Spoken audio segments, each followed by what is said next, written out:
के पेपर में देखने को मिल सकता है, तो आप इसको अच्छे से समझिए। ये क्या कह रहा है, एक भिन्न 1/3 हो जाती है जब उसके अंश में से 1 घटाया जाता है, और यह 1/4 हो जाती है जब हर में 8 जोड़ दिया जाता है। तो भिन्न ज्ञात कीजिए। ठीक है, चलिए करते हैं।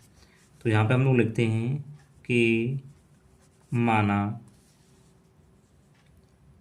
अंश।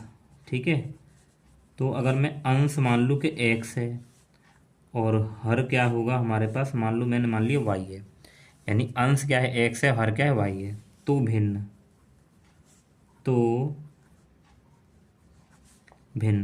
भिन्न क्या होती है, अंश बट्टे हर, यानी कि x/y।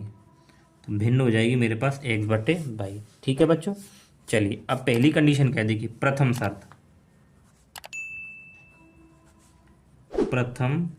शर्त। तो पहली शर्त ये है कि उसके अंश में 1 घटाया जाए। तो आप इसको पहले लिखिए x/y।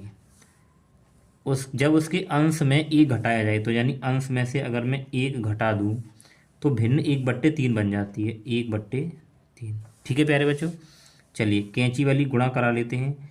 3 की गुणा करेंगे 3x, 3 एकम 3, और y की गुणा y से y को इधर लेके आएंगे, 3x, y इधर आएगा -y, और ये इधर आ जाएगा, ये समीकरण नंबर 1 हो गया। ठीक है प्यारे बच्चों, चलिए अब हम लोग क्या करते हैं, आगे क्या कह रहा है देखिए, दूसरी शर्त में 1/4 हो जाती है कब, जब हर में 8 जोड़ दिया जाता है। तो द्वितीय शर्त, ठीक है, द्वितीय शर्त। तो दूसरी शर्त क्या है इसकी, कि हर में 8 जोड़ दें। तो भिन्न हमारे पास x/8 है। अब हर में अगर 8 जोड़ दिया जाए तो भिन्न हमारे पास 1/4 हो जाती है। तो कैंची वाली गुणा कराएंगे, 4 की गुणा करेंगे 4x बराबर, इसकी गुणा 1 से करेंगे तो पूरा y+8 आ जाएगा। ठीक है, y इधर आ जाएगा माइनस का, और ये हो गया 2। तो प्यारे बच्चे आपका समीकरण 1 और 2 बन चुके हैं। तो आप लोग इनको हल कर लीजिए बस। तो समीकरण 1 व 2 को हल करने पर तो मैं क्या करूं, समीकरण 2 से 1 को घटा देता हूं।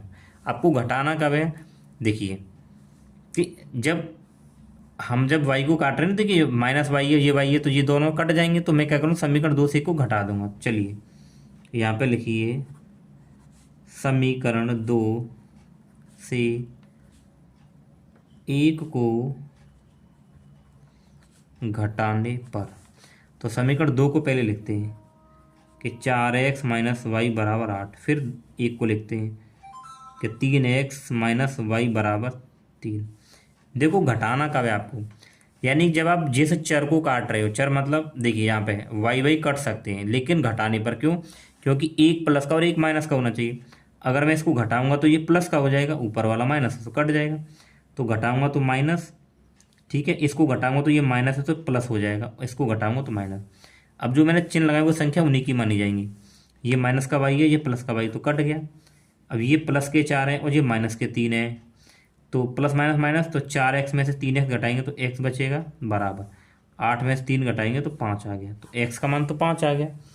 अब x के मान को आप इन दोनों में से किसी भी समीकरण में रख के y का मान निकाल सकते हो। ठीक है, चलिए करते हैं। तो यहाँ पे लिखेंगे x का मान, कोई सी समीकरण में रखो, तो x का मान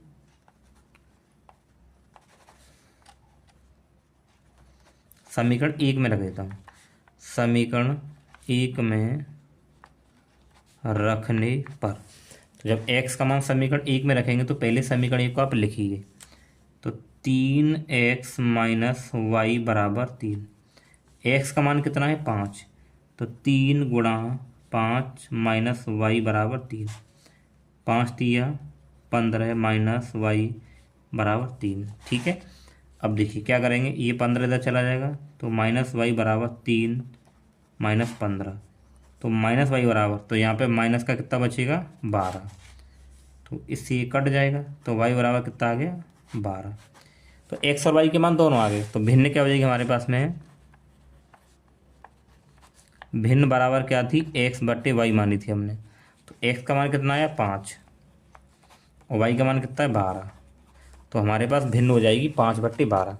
तो प्यारे बच्चों, अगर आपको इस प्रकार का क्वेश्चन अगर बोर्ड परीक्षा में देखने को मिलता है, आप लोग आराम से कर लोगे और ऐसे ही आपको करना है। ठीक है, तो चलिए मिलते हैं नेक्स्ट वीडियो में।